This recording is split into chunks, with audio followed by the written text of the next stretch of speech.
tired coming out of hibernation right now. Had the most magical past few restful days, just like hosting family, relaxing. We had both our families around for Christmas, and it was our first Christmas here in London. I also think normally by this point towards the end of the year I would start being hit with the New Year motivation, and I don't know, it's just not quite there yet. I think because the end of 2024 has been non-stop, like in a weird rhythm. I haven't found a routine yet in this new home, so I don't think the thing that I need today is to like shock my body into a new routine. I kind of want to welcome this new year in a softer way. But today I do feel up for starting to really place some new intentions and goals for 2025. 2024 for me definitely has been a big stepping stone, building block year of my life. And yeah, 2025 feels like a whole new chapter. I'm getting married, and yeah, our first year in our first home in London. Don't worry if you're not feeling in the new year mood yet, if you're not feeling right about placing goals. I honestly think like give yourself the whole of January. But yeah, if you're looking for some goal setting inspiration, hopefully you'll enjoy this video. This morning, I'm glad it's dry. It's actually feeling kind of mild. Like I said, I don't want to jump into things too fast, but I do feel like trying to go for a no target run just to get my body warmed up, because I've been so stiff.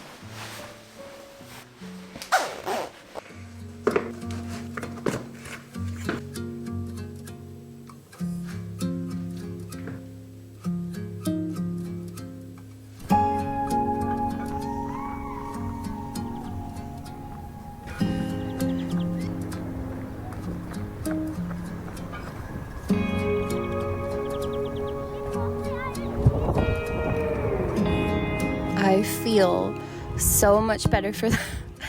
I think I want to do more jogging in 2025 for sure. Maybe that should be a goal.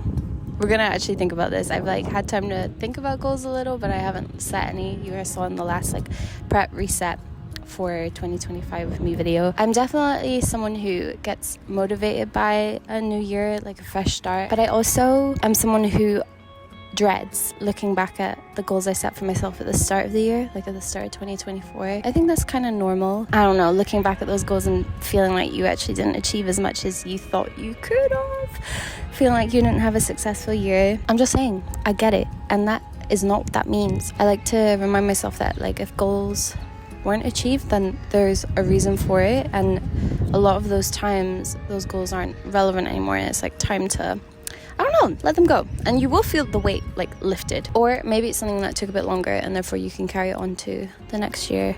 But definitely don't neglect looking back at all of that. And you probably achieved so much more than you even realized this past year. So also remember to celebrate all the little wins. I think today I really want to take myself just on like a little cute date. There's an area in London called Kew Gardens, which is the most beautiful botanical garden I've ever been to before. I recently treated myself to a membership so that I can go more frequently, and so why not take our first little visit? We'll grab a coffee, just have a little date. But yeah, I'm proud of myself. Listen, I did not run for long. I'm feeling a bit weird about fitness right now. I'm vlogging in public.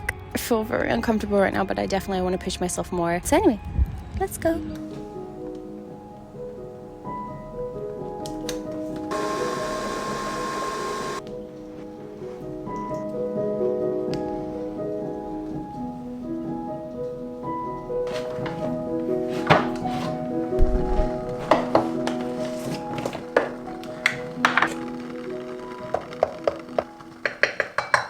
I have just made myself my morning AG1. You guys have seen me have this in a million videos. I am partnering with AG1 on this part of the video, so a huge thank you to them for sponsoring. They feel very relevant to bring up in this video because obviously this time of year we're thinking about goals, and I think a common one a lot of us have is how we can maybe take care of ourselves a bit more, how to be a bit more healthier, whether that's what we eat, we're working out more. It was about 2 years ago that I got sick way more than I had ever in a year. It seemed to be like every single time I went traveling, I got on a plane, I got on a train, I would catch a cold. I just felt like I wasn't giving my body all the nutrients that it needs. And so I was looking at the supplement market, which is obviously a very saturated market. Instantly got overwhelmed because I was like, I don't want to be taking 10 pills every single morning if I can avoid it. Obviously came across AG1 and was super curious to try it, and now I've been taking this consistently for 2 years. This is like the simplest little morning habit that makes a huge difference. I do have an exclusive link in the description bar. I'll mention this now, where if you shop through my link, with your first purchase of AG1, you can get 5 of these free travel packs. Incredibly handy. And then you also get a 1-year supply of this vitamin D3 plus K2,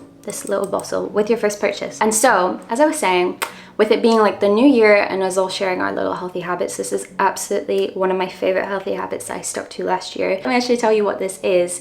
AG1 is a comprehensive and convenient blend of nutrients, minerals, your vitamins, gut-friendly bacteria. It supports mental performance as well, so your vitamins like B12, B6 help with your metabolism, which from my experience definitely makes a difference throughout the day with energy levels, less slumps in the afternoon, etc. So even if you're in the UK or somewhere that is not sunny this time of year, you've got your vitamin D in here. And this is all very much backed by science. They have a whole team of scientists who have come up with this formulation. I always recommend doing your own research. AG1 go into so much detail on their website. It comes in a 30-day supply straight to your door, 1 scoop every morning, mixed in with around 250 mils of water. They've just made it incredibly easy, but like I said, the difference that it makes is incredible. And so just to remind you, I do have that link in the description bar where you can get the free 5 travel packs and 1-year supply of vitamin D with your first purchase. I'm gonna finish my AG1 now. This is very much part of my morning ritual now.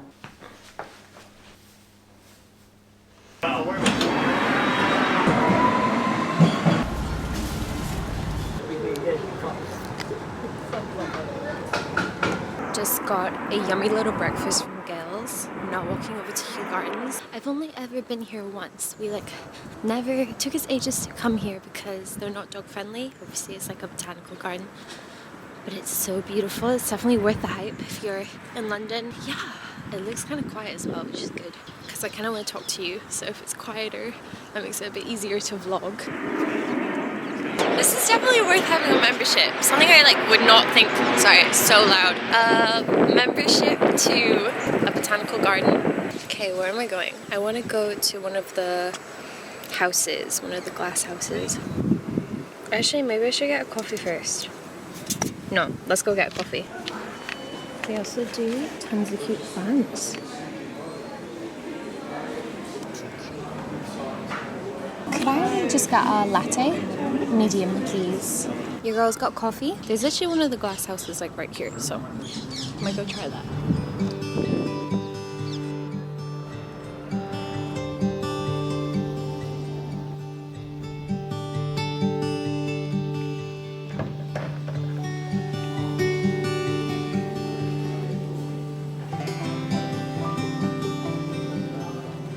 It's so beautiful in here. So humid. It's nice to escape the cold weather for a second.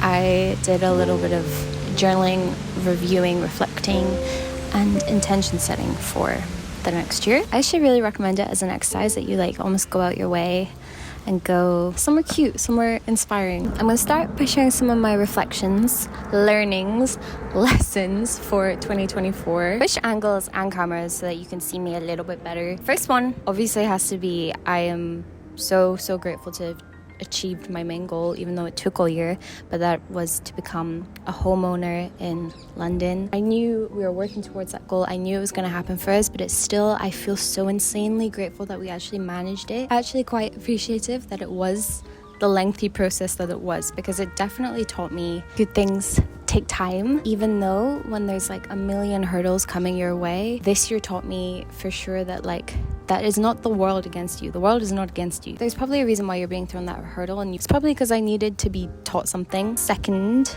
big reflection point from the year is I managed to launch my Bloom with Becca planner, my first ever physical product, something that has been a dream of mine to do for the past couple years, basically since doing this full time. So to actually achieve it was, yeah, again, it took a year, which was crazy. I'm actually really thankful for that experience. I feel like I learned so much more than I realized. I also realized with launching a business, there's no shortcuts. Even though you can have like amazing people around you helping you, it's your name on the thing, like it's your baby. Then when things go wrong, like it really stings. I feel like I learned a lot. Little things like packaging dilemmas or like missing orders, things that do happen when you start a business, and like things will go wrong. You really feel the blame and you feel your fault when it's your name on the product. But anyway, thank you so much to everyone who purchased. I am so grateful, and I really hope it serves you well for 2025. What else? Oh, that I'm really proud of myself for it was exploring other creative interests. Acting being the main one. Loved acting since I was like 10 years old. I come from a performance background. I did a bunch of short films in the summer. I did a bunch of acting lessons. And I think I realized when I'm doing something creative and performance-based like that, that's me at my happiest. I love this job. I'm so lucky to have this job, and this job is super creative. For 2025, it's okay to lean more into like creating videos that maybe I'm more like artistically proud of, things that challenge me. And I have had a lot of time this year to like really think about what it is I want long term. With building a business, I definitely realized like I know a lot of people in my boat, in my industry, content creators, influencers. The expectation a lot of the time is to go build a successful business. Like that's a direction you can take this in. Managing people and like that side of things takes away from being creative, which, like I said, that's the thing that actually makes me happy. I don't know, just working that out for 2025. Another big reflection point, which isn't nice to admit, but whilst we're here, I might as well be honest, and that's, I don't think I've nourished my relationships in my life enough. This is like very hard to actually say out loud because that makes me kind of angry and upset with myself. And that definitely was a goal I set for myself this year. I remember my word for this year was connection. Probably lost that along the year. The longer I live away from home, the worse I get at like, I don't know, managing to stay in touch and stuff. And that's something I need to work on. Everyone's busy. That's not an excuse. Like everybody is busy, and I don't like glamorizing being that person who doesn't have time for their loved ones. Like it's not good. I definitely feel sadly a little bit more distant from friends. I am not an introvert. I'm definitely an extrovert at heart. I just crave those like regular meetups, those genuine connections. Struggling a little with that one. I know for sure. I also blame myself for like if I'm burnt out, I don't want to be on my phone. I don't want to reply to people. I don't want to like be connected with people this way. I want to see people. And a lot of my people aren't here, so that's hard. Big lesson is, girl, you gotta get out more, and that relates to the friends thing. And lastly, lots of work wins. I'm very proud of myself. Worked with a lot of incredible brands that like pinch me brands. Hi, my friend is here. Oh, I was literally just talking about how like I need to be better with friends. I found a friend. Come sit. Sorry. My camera's literally about to die. You can see it. This is Natalia. Hello. The love of my life. And we're gonna have a wonderful day together. I actually haven't said this, but I'm filming this on Hogmanay, last day of the year, so we're celebrating together. We are. We're bringing the new year in. Thank you very much for having me. And you found me. I did. I was looking at your location. You're one of my Edinburgh friends. I know. One of my besties, so I miss you. Okay, reflections for 2024, done.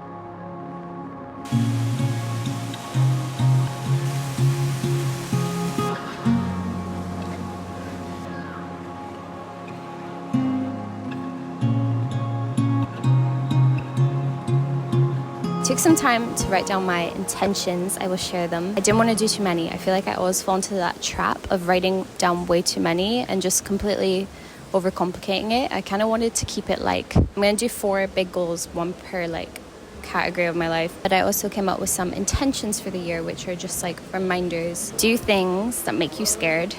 That's a big one. I need to push myself out of my comfort zone. I feel like I've been a little comfortable, stagnant this year because I've been waiting for things to happen. Embrace being manageably busy. Like when I'm busy, I'm actually at my happiest, but there's a line and just like being better at working out that line and my boundaries. Stop self-sabotaging. Big one with like, you know, not replying to people, not reaching out when I need help, waiting until the point of burnout, leaving things last minute, procrastinating. I'm better than that, and I know that. Embrace new relationships, nurture them better.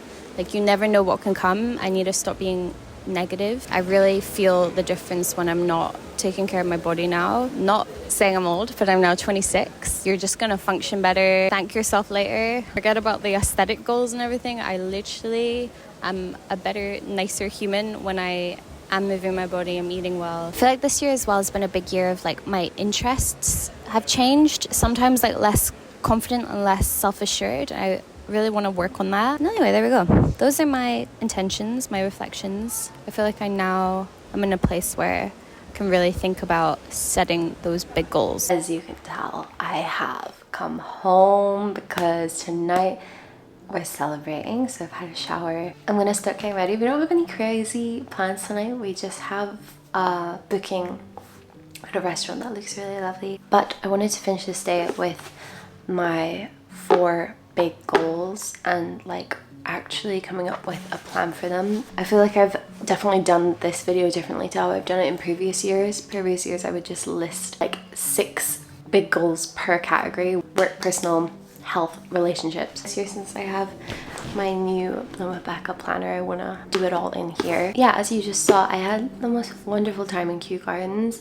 It was such a nice thing to just like allow myself to sit, be reflective, write down whatever in such a beautiful environment. Not overwhelming myself, but just coming up with 4 main goals. Back on sale, by the way. We sold out over Christmas, but we have a few left. If you're looking for a new planner for 2025, I'll have my planner linked below. So even though we're doing this differently, this is the strategy I will use for my big goals. I promise you there is no point in just looking up a bunch of pretty photos on Pinterest and sticking them on a vision board or writing down a really long list with 0 action plan. Obviously, start by literally writing down what it is you want. It might be something that's gonna take longer than a year, but say for example you want to run a half marathon in 2025. That's a good goal. I also want to kind of hold my goals close to my chest this year. I will share 1 big goal in planning, but yeah, you'll write down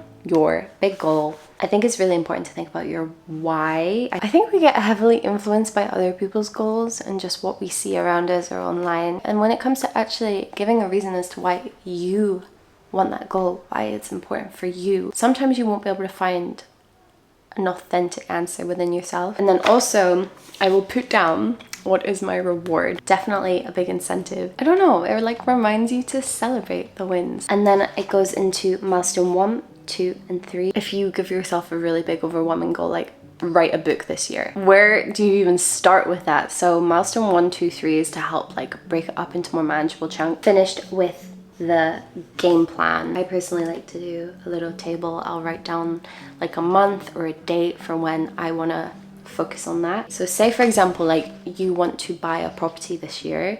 I'm using that as an example because it was my biggest one last year. February, have our mortgage meeting. March, start viewings. Say May, when you first put in an offer, etc. It's an exercise I really like doing. One of my big work goals for this year is to make a short film. Now saying that out loud is scary, and I'm like, do I actually want to share that? Because what if it doesn't happen? But this will hold me accountable. That's something like I don't even know where to begin, and that's why this strategy will really help me and get me really excited about it, and it will stop me procrastinating it. I'm very guilty of like, oh, it's January, so I have the whole year to do it, and then you blink. It's gonna really creatively challenge me. I'd love to also be in it. I don't know, that's a big goal. I'll go through my 4 big goals for the year and write out a game plan. And a happy new year to you all. Happy 2025. Thank you so much for following me on here for another year. I can't wait to see what 2025 has to bring. Cheers! Off to dinner to celebrate.